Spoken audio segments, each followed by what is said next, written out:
இயக்குனர் சிகரம் பாலச்சந்தரோட பிறந்த நாளையொட்டி அவரோட பேர்ல அறக்கட்டளை ஒன்று இன்று துவங்கப்பட்டது.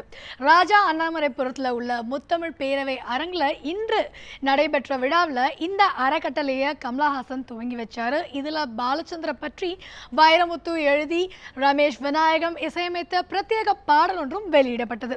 இந்த ஈவெண்ட்டுக்கு வந்திருந்த ஞானி என்ன சொல்லியிருக்காரு பாலச்சந்திர பத்தின்னு பார்த்துக்கலாம். ரொம்ப முக்கியமாக நாடகத்துலேருந்து வந்தவர், சினிமாவுக்கு வந்தவர், அதுக்கு பிறகு டிவிக்கு போனவர். நான் ஈடுபடுற அதே 3 துறைகளில் அவர் ரொம்ப பெரிய முன்னோடியாக இருந்தவர்.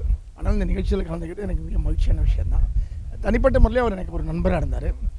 அவருடைய கடைசி 10 ஆண்டுகளில் தொடர்ந்து பத்திரிகைகளில் என்னுடைய கட்டுரைகள் படித்த உடனே ஃபோன் பண்ணுவார்.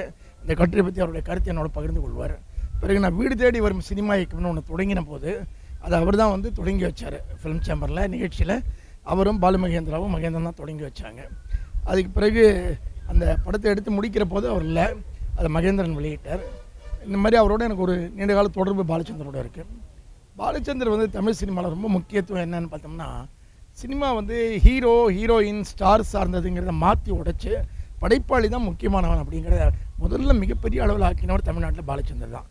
இன்றைக்கி சினிமாவில் படைப்பாளி தான் முக்கியம்னு யார் நினச்சாலும் அவங்க பாலச்சந்தருக்கு ஒரு நன்றி கார்டு சொல்லாமல் இருக்க முடியாது. ஏன்னா அவர் தான் அதை தமிழ் சினிமாவில் உருவாக்கினவர். படைப்பாளி தான் முக்கியமானவன்.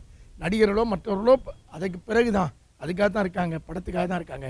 அவங்க எல்லாரையும் திரட்டி உருவாக்குறவன் படைப்பாளி ஒருத்தன் தான். அவன் தான் முக்கியமானவன்றது அவர் தான் உருவாக்கினார். அது ரொம்ப ரொம்ப முக்கியமான அவருடைய பங்களிப்பு. பாலச்சந்தர் நினைவாக நம்ம என்ன செய்யணும்னு கேட்டிங்கன்னா, ரொம்ப அடிப்படையில் நான் நினைக்கிறது ஒரு மணிமண்டபம் கட்டுவதோ சிலை வைப்பதோ ரெண்டாவது, அதெல்லாம் செய்யலாம், வேண்டாம் நான் சொல்ல மாட்டேன். ஆனால் அது பிரதானமாக இருக்கக்கூடாது.